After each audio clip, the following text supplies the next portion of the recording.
नमस्कार. स्वागत आहे आपलं संगीता सोमी किचनमध्ये. दिवाळी आता जवळ आलेली आहे, तर चला तर मग आज आपण बनवूया न भाजणीची झंझट ना दळून आणायचा ताप, एकदम झटपट अशी तयार होणारी चकली, आणि तेही गव्हाच्या पिठापासून बनलेली. चला तर मग बघूया आपण साहित्य. त्यासाठी मी कुकरचे 2 डबे घेतलेले आहेत आणि त्यावरती एक सुती कापड घेतलेलं आहे. आता आपण या कापडावरती गव्हाचं पीठ घेऊया. 2 वाटी गव्हाचं पीठ घ्यायचं आहे आणि हे कापड असं डब्यामध्ये ठेवून त्यावरती आपण 2 वाटी गव्हाचं पीठ घेणार आहोत. हे गव्हाचं पीठ चाळणीने चाळून घेतलेलं आहे. ज्या वाटीने आपण गव्हाचं पीठ घेणार आहे त्याच वाटीने आपण डाळ पण घ्यायची आहे. डाळ आपल्याला अर्धी वाटी लागणार आहे, तर मग आपण ह्याच वाटीने अर्धी वाटी मुगाची डाळ घ्यायची आहे. ही डाळ स्वच्छ साफ करून घेतलेली आहे. आता आपण ती डब्यात ठेवूया आणि आपलं हे पीठ आहे ते स्वच्छ साफ करून घ्यायची आधीच डाळ आपली. आता ह्या पिठाची एक पोटली बांधून घ्यायची आहे. एकदम घट्टसर अशी गाठ मारून आपण ही पोटली बांधून घ्यायची अशा प्रकारे. ही पिठाची घट्ट पोटली आता आपण या डब्यामध्ये ठेवून द्यायची. गाठ एकदम घट्ट बांधायची, लूज बांधायचं नाही आहे.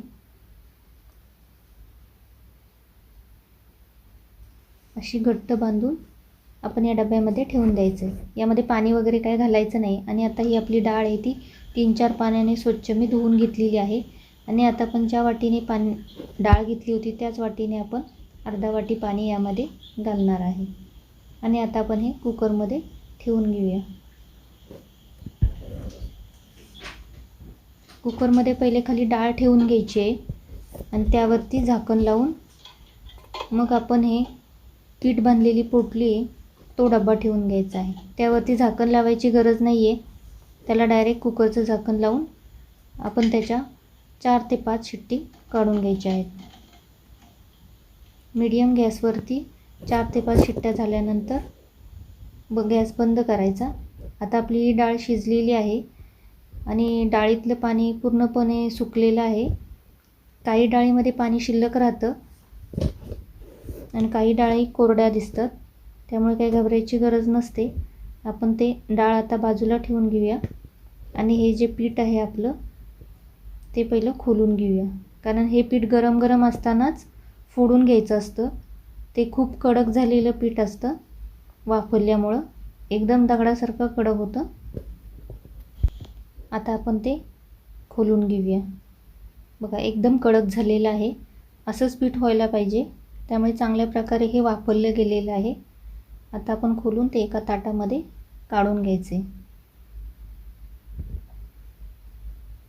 असं आपलं हे पीठ दिसतं. आणि आता आपण हे पीठ खलबत्त्याच्या साहाय्याने, खलबत्त्याच्या दांडा घेऊन त्याच्या साहाय्याने आपण हे हळूहळू फोडून घ्यायचं आहे.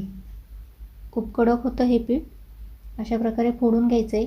हे तुम्ही खलबत्त्यात पण बारीक करू शकता किंवा मग मिक्सरच्या भांड्यात असे तुकडे करून मिक्सरला फिरवून घ्यायचं आहे 2-3 वेळा आणि त्याचं पीठ हे चाळणीने पुन्हा चाळून घ्यायचं आहे. हे 2 वेळा मी आता चाळून घेणार आहे. असं हे पीठ आपण चाळून घ्यायचं आहे.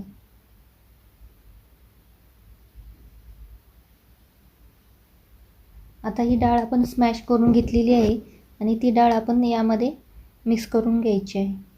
काही वेळेस डाळीमध्ये पाणी थोडं शिल्लक राहिलेलं असतं, त्यामुळे काही घाबरायची गरज नसते. जर डाळ कोरडी झाली तर आपण त्यामध्ये थोडंसं पाणी मळताना ॲड करू शकतो. आणि जर डाळीमध्ये पाणी शिल्लक असेल तर त्याच डाळीच्या पाण्यामध्ये आपण हे पीठ भिजवून घेऊ शकता. एक्स्ट्रा पाणी घालायची गरज लागत नाही. आता आपण यामध्ये डाळ घातलेली, चवीनुसार मीठ घालून घ्यायचं आहे.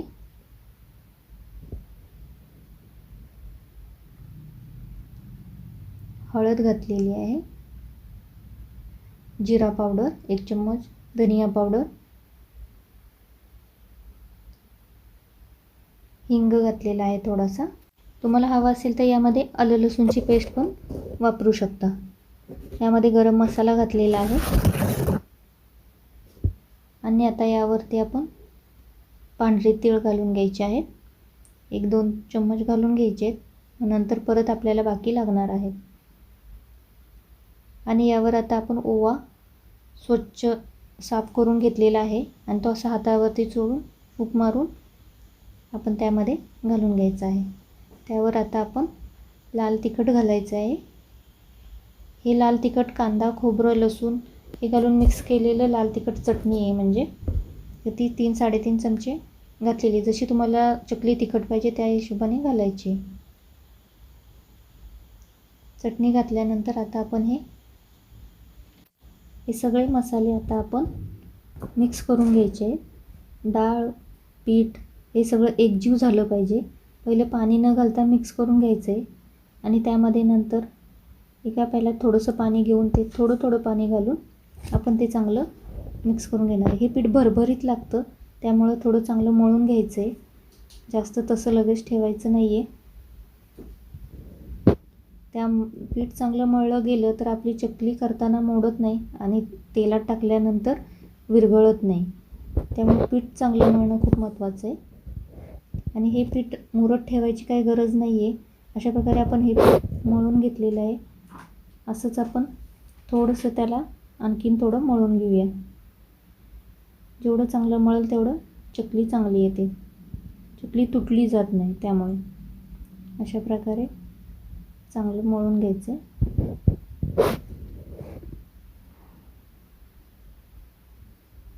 एकदम पाणी घालायचं नाही आहे त्यामध्ये.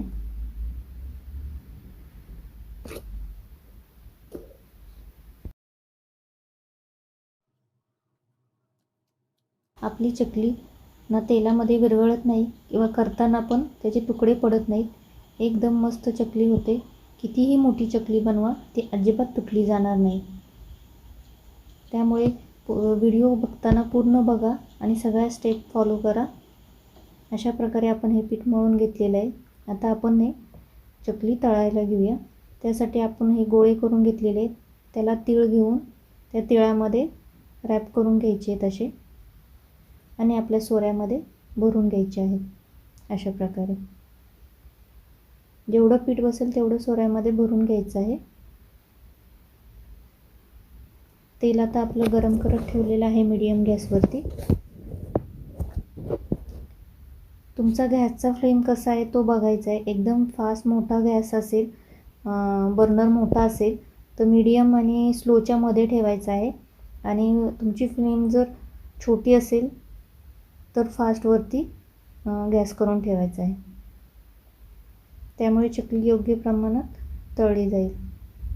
अशा प्रकारे आपण चकली बनवून घेऊया. बघा आता चकली कुठे आपली तुटती आहे का?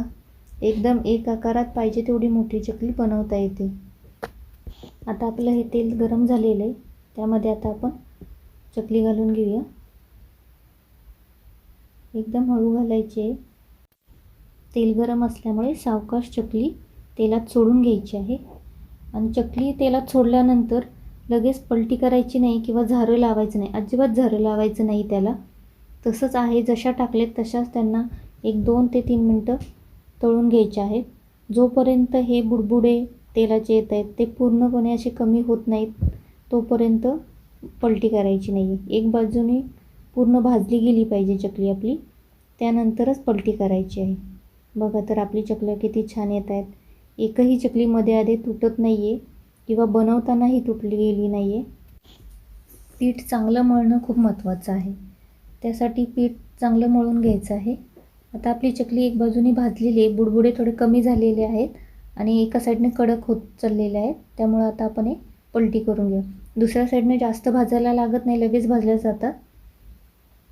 1-1.5 मिनटात ही भाजून निघेल आता. आणि मग आपण हे काढून घेऊया. अशा प्रकारे आता आपण बाकीच्या पण चकली तळून घेऊया.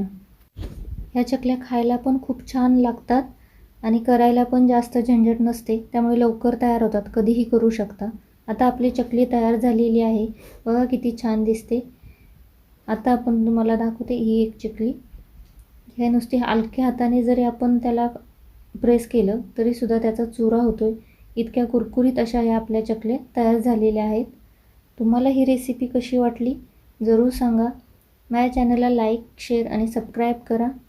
आणि या दिवाळीमध्ये अशा पद्धतीने चकली नक्की बनवून बघा आणि कशी झाली आहे ती मला कमेंटमध्ये सांगा. तुम्हाला जर ह्या चकल्या जास्त प्रमाणात करायच्या असेल तर 4:1 असं प्रमाण ठेवायचं आहे. 4 वाटी गव्हाचं पीठ घेतलं तर 1 वाटी त्याच वाटीने डाळ घ्यायची. त्या प्रमाणात तुम्ही आणखीन वाढवू शकता. जेवढं तुम्हाला प्रमाण वाढवायचं आहे तेवढं तुम्ही वाढवू शकता. फक्त 4:1 असं प्रमाण ठेवायचं आहे. त्यामुळे परफेक्ट चकली तयार होईल. हा व्हिडिओ बघितल्याबद्दल खूप खूप धन्यवाद. Thank you so much.